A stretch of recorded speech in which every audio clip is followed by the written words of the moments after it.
Hi, beautiful people. I am Sabina. I spent 15 years in corporate consulting and I am also a health enthusiast. I also care a lot about money. So, today we're going to talk about money and health connection. Many people believe that a healthy account balance is a math problem. You need to get a spreadsheet, a magic formula, control your spendings, do the math, and you magically will become wealthy. But I'm here to tell you your account balance is directly related to your nervous system state and your self regulation. Let's talk about it. There are three components to your account balance. One is how and how much money you make. Two, how you spend the money. And three, how you invest the money. Let's start with the fundamental. To make money, you need to have energy, period. We all have different levels of energy, but we all have some sort of energy. I often hear that people say, I don't even have energy to do X, Y, and Z. So let's dive into why a lot of people feel depleted and they feel they don't have energy. When we're born, we were given the gift of having the energy. And think about as kids, they have so much energy. Okay, yes, they have young bodies, but then again, they're also not completely developed. So how come they have all that energy and we don't? What I learned is that the reason why they have all that energy is because they're not in their head all the time. Because again, like their brain isn't developed just yet. They live in the moment. And you probably heard that thinking process is very energy consuming. And that's why kids have all that free energy because they live in the moment, they live in connection with their body, they have all that curiosity and they don't think. So we should learn from kids. Think less, have more energy. To think less, we have to regulate our nervous system. So here you go, direct connection. Money, to make money, you need to have energy. To have energy, you need to think less. To think less, you need to regulate your nervous system.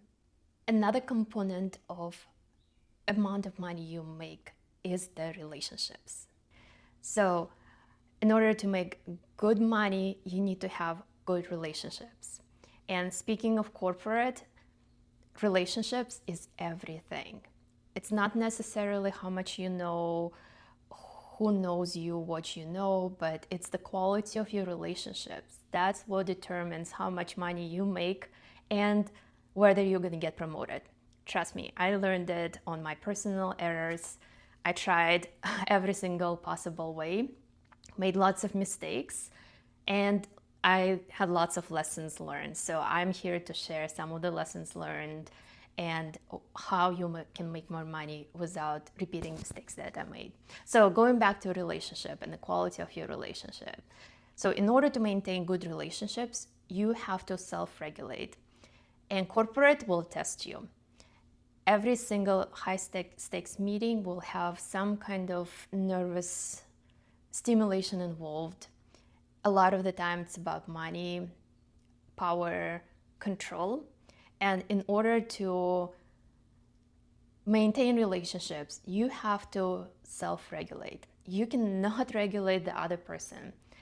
I cannot tell you how many meetings I went to where people were yelling at me. Some people will break down crying. Some people will turn so nasty.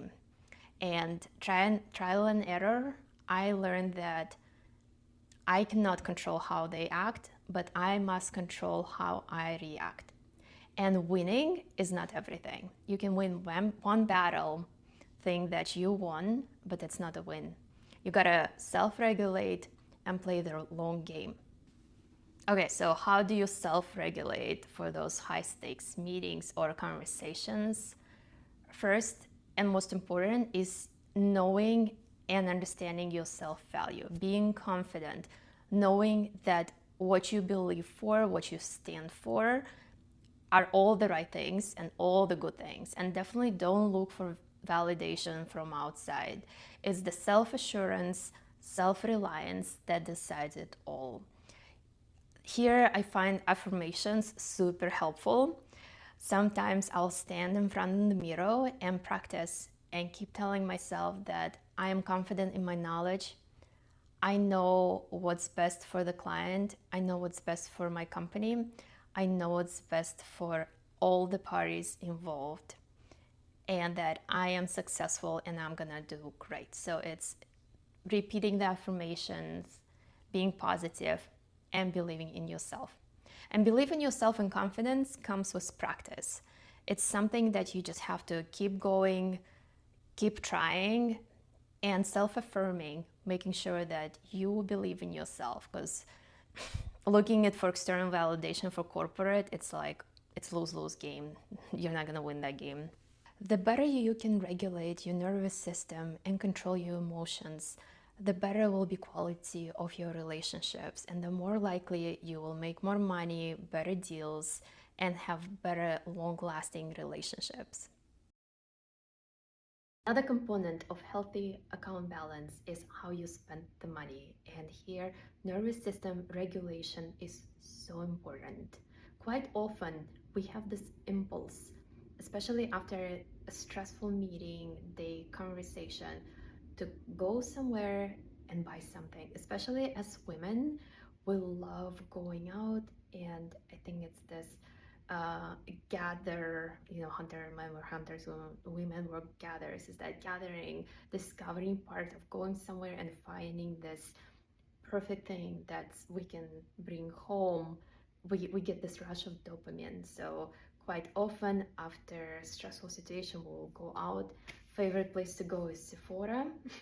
Look for new lipstick, get it, and then feel happy because we get the dopamine rush in for about 3-4 hours. So we get it, come home, probably happy for a day or two, but then we'll look back on our account balance that went down, and we see that this lipstick is number 20 in our beauty bag, and then we start feeling regrets and feeling that, like, why are we wasting our money? And then this goes back to dysregulated nervous system. So impulsive buying, it's one of the outcomes or a symptom of dysregulated nervous system.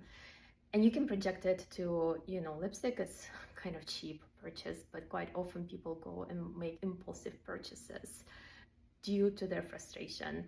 One of the big ones is this midlife crisis that quite often people go crazy and start spending money left and right.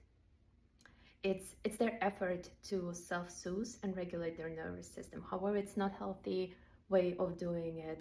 It's definitely not good for your account balance, your wealth status, or your mental clarity. So the best thing is to turn inwards and regulate your nervous system.